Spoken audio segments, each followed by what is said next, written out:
রাধা গোবিন্দ রাধা গোবিন্দ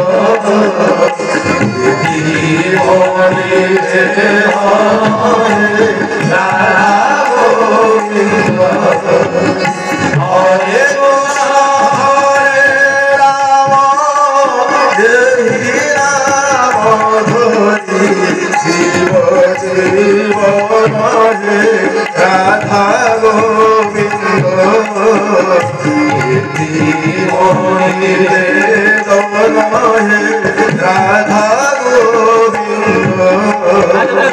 প্রশ্ন আছে শেষ সময়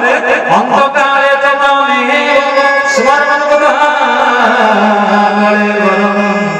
গীতার ভগবান অর্জুন লগ্ন যদি শেষ সময় ভগবানଙ୍କ নাম উচ্ଚାରଣ ହେଇଗଲା ତ ଜୀବନ ସାର୍ଥକ ହେଇଗଲା ଜୀବନ ଧନ୍ୟ ହେଇଗଲା ଆଉ ଏ ଜନ୍ମରେ ତୋର ସଂସାର ଆସିବାର ନାହିଁ ଏ ଅନନ୍ତ ଜନ୍ମ ଏଇ ଦିଗରେ ପୁନରାଗମନ ହବାର ନାହିଁ ପୂର୍ଣ୍ଣ ହେଇଗଲା ଏବେ ତ ବୈକୁଣ୍ଠ ପ୍ରାପ୍ତ ସେଇ କଥା ଯେତେବେଳେ ମନ ଭିତରେ ଯଦି ଶେଷ ସମୟରେ ରାମ ନାମ ଦର୍ଶନ ହରିନାମ ଉଚ୍ଚାରଣ ହଉନି ଆଉ ଜୀବନରେ କଣ କିଛି ପାଇଛେ ନା କିଛି ପାଇବାର ଅଛି জীবন সেই কথা আজ বার বার তলে লুটি পড়িଥିବା রাজা দশরথ মনে পকাউଛନ୍ତି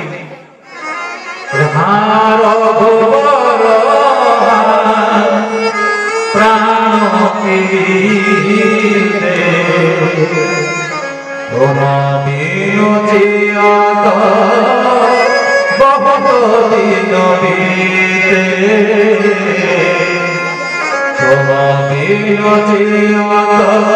बहुत श्री राम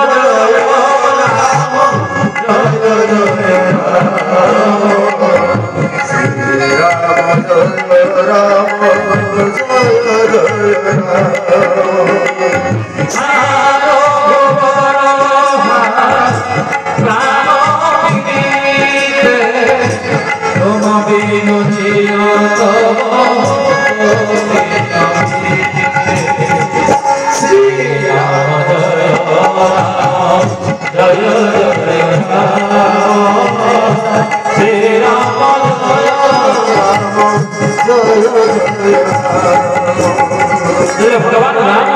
गंगा नदी पार जंगल प्रदेश एपटे अयोध्या केवल अयोध्या केवल समस्त भागी पड़ी अयोध्या प्रजा मैंने गाँ फेरी आसा देखिले ना राम जानकी समस्त भांगी पड़ी पड़ा खबर शुणिला राजा राजा म्रियमान मणिभर सबुले तले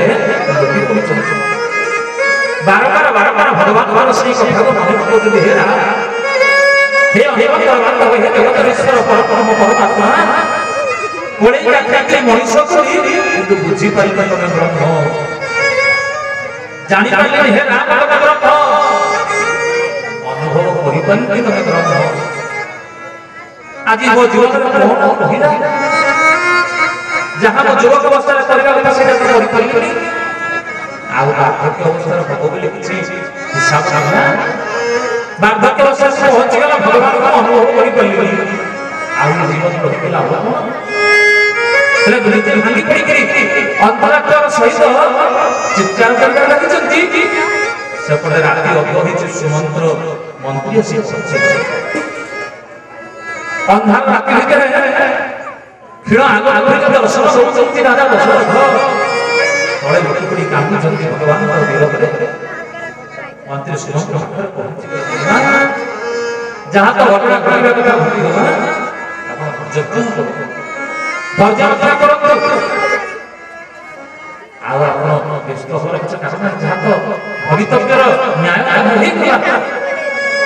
ताहा हम केही संसार परिवर्तन करि परिबो जहां भगवान को इच्छा त कोई मानि दबा समस्त राजा दशरथ दीर्घ समय अपेक्षा करे खाली केतबेले मो समस्त फेरिबे समस्त केतबेले फेरि आसे अपेक्षा करी आरी आकार कोन फेर पचरुचंती हे समस्त